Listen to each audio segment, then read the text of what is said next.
Hola, ¿cómo están? Espero que anden bien. Lo que vamos a ver hoy son las leyes de Kepler. Nosotros habíamos visto cómo el modelo geocéntrico estaba apoyado por el fundamento matemático de Ptolomeo, en el cual permitía predecir el movimiento de los astros. Y luego, más de 12 siglos después, aparece el modelo heliocéntrico, que es publicado por Nicolás Copérnico, en el cual se decía que el Sol era el centro del universo. Y con ese modelo heliocéntrico se resolvían en forma natural un montón de problemas que no podía resolver el sistema tolemaico. Sin embargo, el modelo de Copérnico no era tan exacto tampoco, no lograba predecir con exactitud el movimiento de los astros. Y la solución a todo eso la viene a dar Johannes Kepler, con sus tres leyes, que es lo que vamos a ver ahora. Johannes Kepler fue discípulo y trabajó con Tycho Brahe, que fue un gran astrónomo de la antigüedad y que logró recopilar muchísimos datos de las posiciones de los astros. Y Johannes Kepler, al tener acceso a todo eso, pudo hacer un seguimiento sobre la trayectoria de los planetas y se dio cuenta de que la única forma de que todo encajara a la perfección con la realidad es que, tomando como las órbitas de los planetas, no fueran círculos sino elipses. Cuando él tomó las órbitas en forma elíptica, se dio cuenta de que todo encajaba a la perfección. Por lo tanto, de ahí sale la primera de las leyes de Kepler. La primera de las leyes de Kepler dice que las órbitas son elipses y en uno de cuyos focos está el Sol. Ustedes, que están en sexto, creo que el año pasado en matemáticas vieron cónicas y una de esas cónicas es la elipse, por lo tanto creo que la conocen. Es como un círculo pero un poquito ovalado, ¿sí? Y en vez de tener un centro como tiene el círculo, tiene dos focos, ¿sí? Bueno, Kepler estudió la órbita de Marte, que da la casualidad de que Marte es uno de los planetas que tiene su órbita más excéntrica, por lo tanto es uno de los planetas que más se nota, ¿sí?, su órbita elíptica. Tal vez si hubiese estudiado otro planeta probablemente no se hubiese dado cuenta o el error hubiese sido mínimo. En cambio, con la órbita de Marte se notó mucho más. Y Kepler se da cuenta de que las órbitas en realidad no son círculos sino elipses, y en uno de cuyos focos está el Sol, ¿sí? Esa es la primera ley de Kepler. Por lo tanto, lo que vamos a hacer es, aquí en uno de los focos, borramos uno de los focos porque ahora uno de esos focos va a ser el Sol. Este mismo dibujo, que aquí tengo a Marte y aquí tengo al Sol, también es válido para cualquiera de los demás planetas, o para cualquier otro astro que orbite alrededor del Sol, o para un satélite que orbite alrededor del planeta Tierra. Cualquier cosa que orbite alrededor de otra es válida la primera ley de Kepler. ¿Qué pasa con el otro foco? Bueno, el otro foco simplemente es un punto geométrico, no hay nada, ¿sí? En este caso, uno de cuyos focos es el Sol.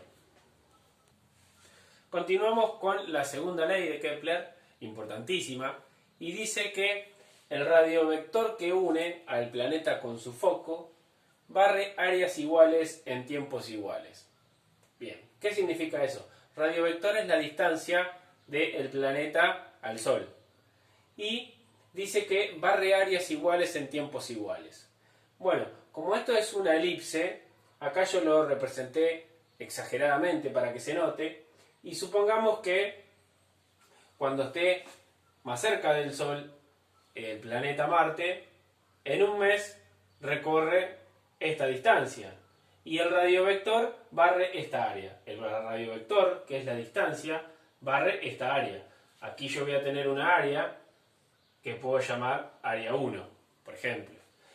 Y cuando esté 6 meses más tarde, 6 meses no, porque Marte no tiene un año de 12 meses, pero en su parte opuesta del año, ¿no?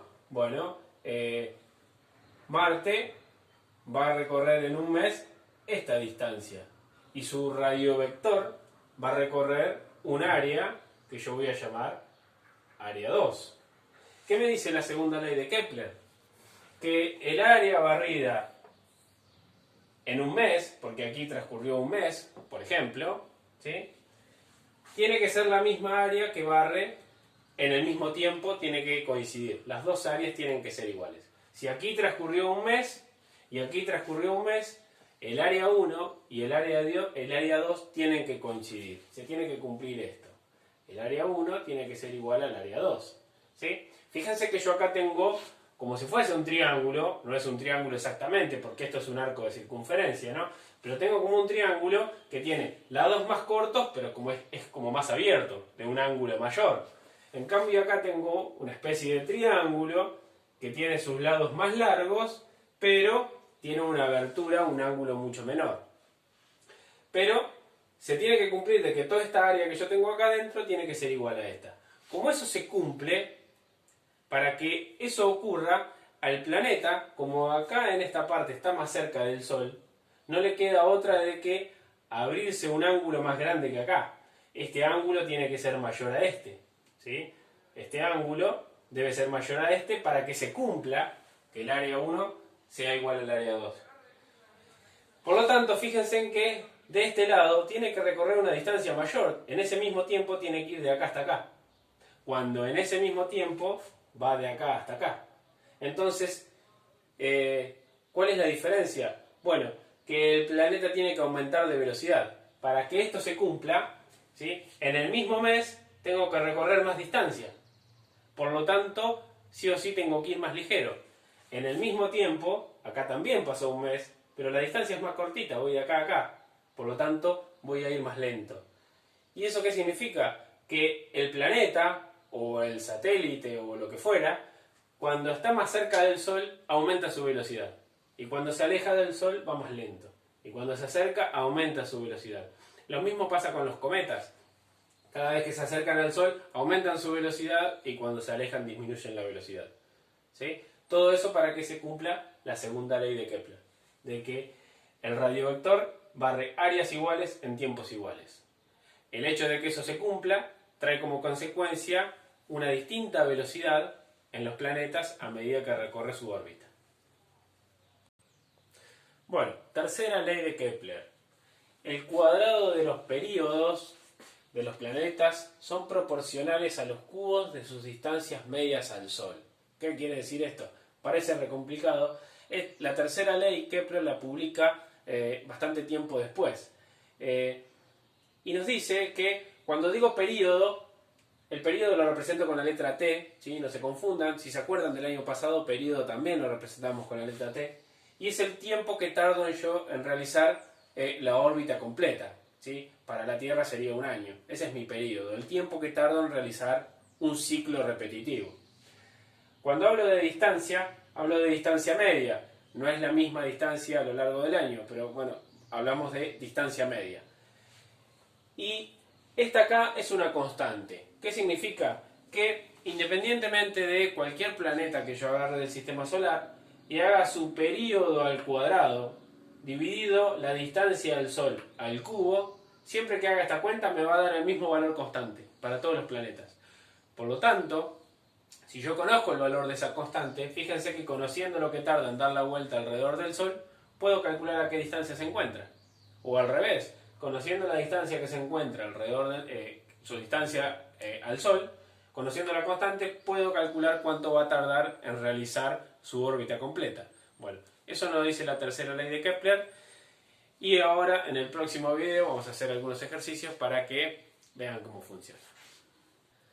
Así que nos vemos en el próximo video.